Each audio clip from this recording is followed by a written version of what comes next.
America ने Syria पर अब भयानक हमले शुरू कर दिए हैं। अमेरिका ने जंगी जेट F-15, अपाचे हेलीकॉप्टर और हाइमार्स रॉकेट से सीरिया में ISIS के 70 अड्डों को जला डाला है। सीरिया पर हमले को ट्रंप ने अमेरिका के 2 सैनिकों की मौत का बदला करार दिया है। तो वहीं दूसरी तरफ दूसरे फ्रंट पर अमेरिका ने दुश्मन देश वेनेजुएला पर हमले की तैयारी अब पूरी कर ली है। अमेरिका ने पोर्टो रिको आइलैंड पर जंगी हथियारों को तैनात कर दिया है। ट्रंप ने यह धमकी भी दी है कि पुतिन वेनेजुएला से अब दूर रहें।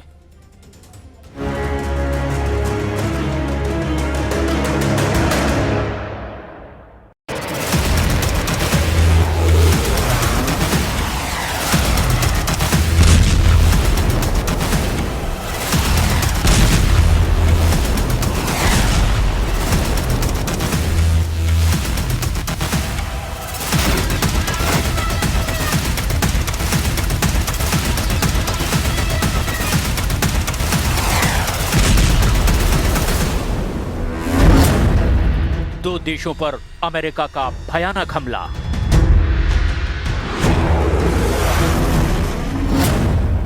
सीरिया पर आसमानी प्रहार, वेनेजुएला पर समुद्र से चढ़ाई।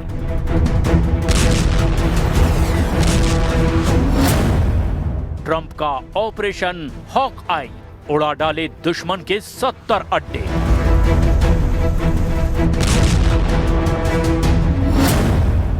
ट्रंप की पुतिन को धमकी, वेनेजुएला से दूर रहना।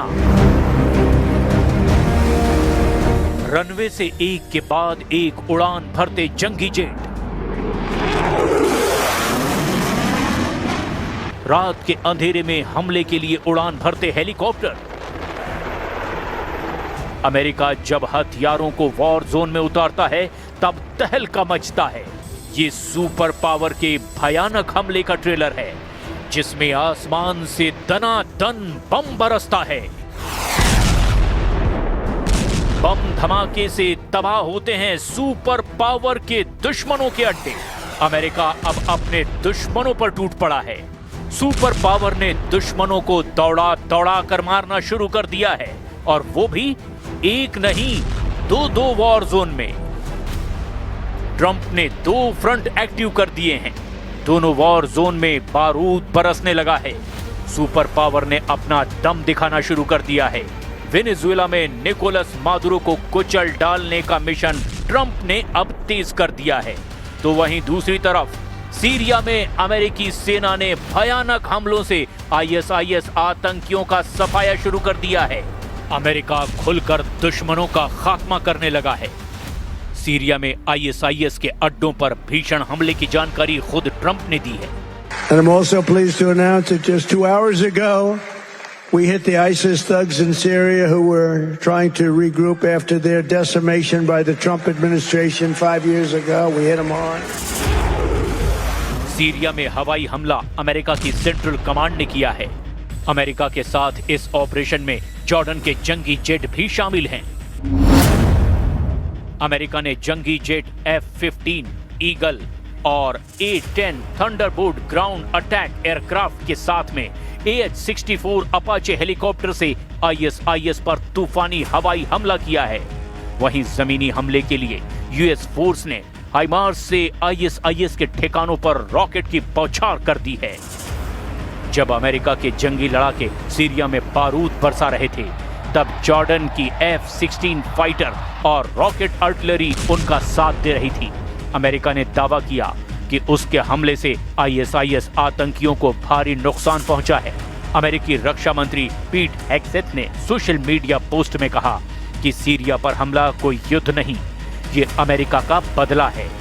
पीट से पहले ट्रंप ने भी सीरिया में अबू बकर बगदादी के लड़ाकों को कुचल डालने का ऐलान किया था। I ordered a massive strike on the terrorists that killed our 3 great patriots last week. 2 soldiers, 1 interpreter, all great people. And it was very successful. It was precision. We hit every site flawlessly. Trump ने Syria में अंजाम दिए गए हमले को operation hoc आई नाम दिया है। ये नाम इसीलिए रखा गया क्योंकि कुछ दिन पहले सीरिया में मारे गए US सैनिक अमेरिका के आयोवा स्टेट से थे, जिसे हॉकाई स्टेट कहा जाता है। 13 दिसंबर को सीरिया के पालमायरा में आईएसआईएस आतंकियों ने अमेरिकी सैनिकों पर भयानक हमला किया था। आईएसआईएस के हमले में 25 साल के सर्जेंट एडगर ब्रायन टोरेस तोवार और 29 साल के सर्जेंट विलियम नाथानियल हॉवर्ड की मौत हो गई थी। इसी हमले में आयोवा नेशनल गार्ड के 3 और सैनिक घायल हुए थे। अमेरिका ने अपने कैरेबियन आइलैंड प्यूर्टो रिको पर विध्वंसक हथियारों की तैनाती भी शुरू कर दी है। यूएस एयरफोर्स के C-17 ग्लोबमास्टर और C-130 Hercules Puerto Rico airbase के रनवे पर लैंडिंग और टेक ऑफ का वीडियो अमेरिका ने रिलीज कर दिया है। अमेरिका सैन्य अड्डे पर जंगी जेट F-18 और एयरफोर्स के ऑस्प्रे विमान के साथ हैरियर जंप जेट भी पोर्ट प्यूर्टो रिको पहुंच गए हैं। इन हथियारों के साथ अमेरिका के ब्लैक हॉक हेलीकॉप्टर का बेड़ा भी बेस पर उड़ान भरता दिखाई दिया। उधर अमेरिका के हमले वेनेजुएला के समुद्री इलाकों में लगातार हो रहे हैं। ट्रंप ने ये तक कह दिया है कि वेनेजुएला से युद्ध के लिए उन्हें अमेरिकी कांग्रेस से इजाजत लेने की जरूरत भी नहीं होगी। ट्रंप ने मायरो पर हमले की टाइमिंग इतनी सीक्रेट रखी है कि वो किसी को भी इसकी भनक नहीं लगने देंगे। Mr. President, will you be seeking any authorization from Congress for any land attacks on cartels in Venezuela? For anyone? For any land attacks on drug cartels in Venezuela? I wouldn't mind telling him, but it's not a big deal. I don't have to tell him; it's been proven. But I wouldn't mind at all. I just hope they wouldn't leak it. You have people leak it. They are politicians, and they leak like a sieve. But I'd have no problem doing that. उधर Trump के खतरनाक इरादों को देखते हुए Venezuela के राष्ट्रपति ने अब कोलंबिया से भी साथ आने की अपील की है। डोनाल्ड ट्रंप और वेनेजुएला के राष्ट्रपति निकोलस मादुरो की दुश्मनी दुनिया को एक और बड़े युद्ध में झोंक देगी। Si un día nuestra hermana Colombia fuera agredida, aquí estaría, sin dubitación, sin guabineo, sin vacilación, la patria venezolana en una sola, defendiendo a Colombia, abrazándola, acompañándola. Colombia y unido.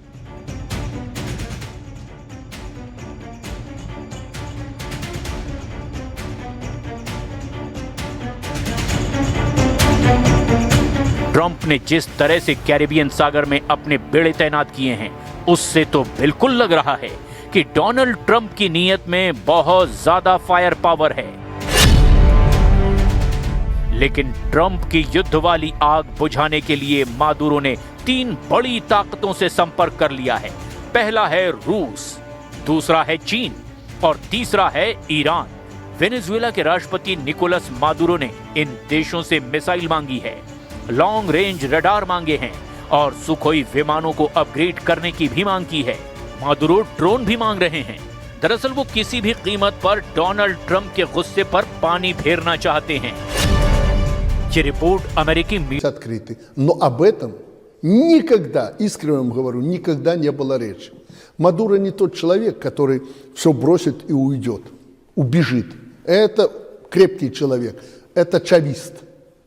Это как Чавес. Он крепкий мужик, порядочный, вменяемый человек, с которым можно разговаривать и договариваться. कुछ ही हफ्तों पहले डोनाल्ड ट्रंप ने Venezuela पर हमला न करने की बात कही थी, लेकिन अब ट्रंप ने कैसे यू टर्न ले लिया है, ये देखकर सब हैरान हैं। ट्रंप की धमकियों को वेनेजुएला बहुत गंभीरता से ले रहा है। इसकी एक बड़ी वजह है कैरेबियन सागर में अमेरिका के जंगी जहाज। ट्रंप ने वेनेजुएला के सामने घुटने टेकने के अलावा कोई विकल्प नहीं छोड़ा है। अमेरिका दावा कर रहा है कि कैरेबियन सागर में फोर्स बढ़ाने का मकसद ड्रग्स तस्करों का नेटवर्क खत्म करना है, लेकिन कोई नासमझ ही इस बात को मानेगा कि डोनाल्ड ट्रंप एक कैरियर बैटल ग्रुप के जरिए ड्रग तस्करी को काबू करना चाहेंगे। डोनाल्ड ट्रंप की निगाहें अमेरिका से 2000 किलोमीटर दूर वेनेजुएला पर है। अमेरिका ने वेनेजुएला से युद्ध की तैयारी पूरी कर ली है। अमेरिका के सबसे खतरनाक फाइटर जेट तैयार हैं। अटैक हेलीकॉप्टर उड़ान भर रहे हैं। वेनेजुएला के समुद्री तट पर कैसे हमला होगा, इसका अभ्यास भी किया जा रहा है। डोनाल्ड ट्रंप ने वेनेजुएला को घुटनों पर लाने के लिए अपनी पूरी ताकत झोंक दी है। क्या ये इतना आसान होगा? वेनेजुएला के पश्चिम में पड़ोसी देश कोलंबिया ने भी कहा है कि ट्रंप का इरादा साफ साफ वेनेजुएला पर चढ़ाई करने का है। पुतिन ने भी कह दिया है कि अमेरिका वेनेजुएला से दूर रहे तो ही अच्छा है। वहीं अमेरिका के विदेश मंत्री ने दावा किया कि वेनेजुएला में पुतिन को लेकर कोई टेंशन वाली बात नहीं, क्योंकि वो यूक्रेन युद्ध में बिजी हैं। We're not concerned about an escalation with Russia with regards to Venezuela. We've always expected them to provide rhetorical support for the Maduro regime. I think they have their hands full in Ukraine.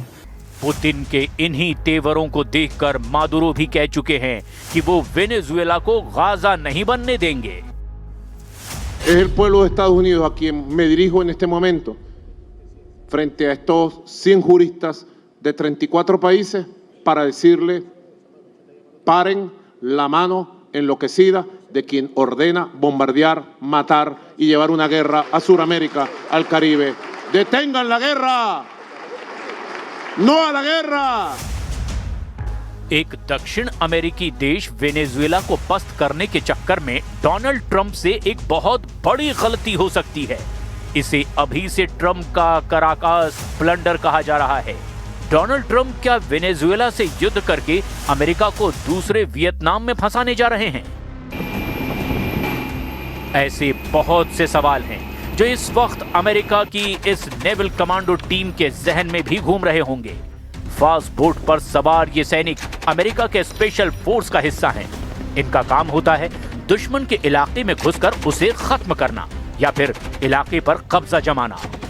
M240 medium machine gun के साथ में America के steel commando बता रहे हैं कि कैसे वो वेनेजुएला के खिलाफ एक बड़े युद्ध के लिए तैयार हो चुके हैं। कैरेबियन सागर में ड्रग तस्करों को खत्म करने की आड़ में अब वेनेजुएला डोनाल्ड ट्रंप का प्राइम टारगेट बन चुका है। इन इरादों के पीछे तेल का खेल बताया जा रहा है।